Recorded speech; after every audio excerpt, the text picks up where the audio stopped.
Hello friends, இன்றைக்கி நம்ம இந்த வீடியோவில் ஓட்ஸ் பிஸ்கட் எப்படி பண்ணுறதுன்னு பார்க்கலாம்.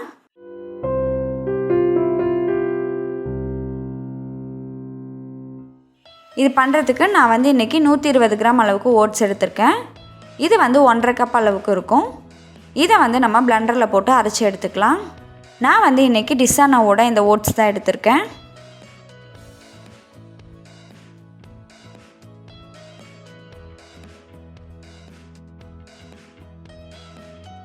இந்த மாதிரி பவுடர் பண்ணி எடுத்துக்கோங்க. அடுத்ததாக நம்ம 1/2 கப் அளவுக்கு சர்க்கரையையும் பவுடர் பண்ணி எடுத்துக்கலாம்.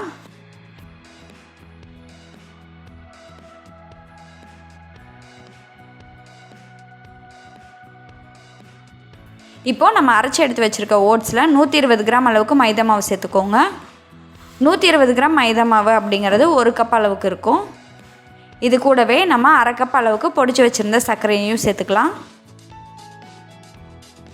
இப்போ இதில் 1/4 டீஸ்பூன் அளவுக்கு உப்பு, 1 டீஸ்பூன் பேக்கிங் பவுடர் சேர்த்துக்கோங்க. இதை வந்து நம்ம நல்லா கலந்து விட்டுறலாம். அடுத்ததாக நான் வந்து 100 கிராம் அளவுக்கு வெண்ணெயை ஃப்ரிட்ஜில் வச்சு எடுத்திருக்கேன். இதை வந்து இந்த மாவில் போட்டு நம்ம நல்லா மிக்ஸ் பண்ணிக்கலாம்.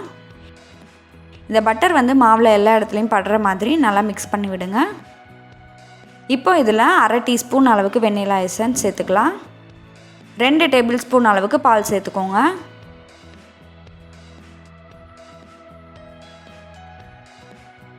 இப்போது இதை வந்து நம்ம ஒரு சப்பாத்தி மாவு பதத்துக்கு பிசைஞ்சு எடுத்துக்கலாம். இப்போது இதை வந்து 20 நிமிஷம் ஃப்ரிட்ஜில் வச்சுருங்க. அடுத்ததாக நம்மளோட பேக்கிங் ட்ரேயில் பட்டர் பேப்பர் போட்டுக்கோங்க.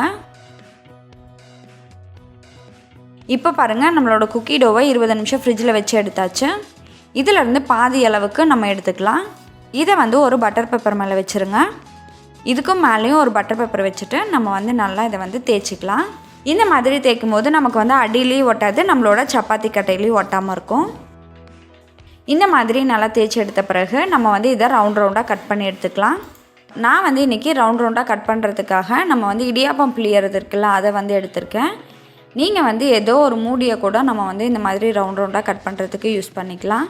இப்போது இதை வந்து பேக்கிங் ட்ரேயில் எடுத்து வச்சுருங்க. நான் வந்து அவனை 180 டிகிரி செல்சியஸ்க்கு ப்ரீஹீட் பண்ணி வச்சுருக்கேன். இதில் 180 டிகிரி செல்சியஸில் 20 நிமிஷம் நம்ம பேக் பண்ணி எடுத்துக்கலாம்.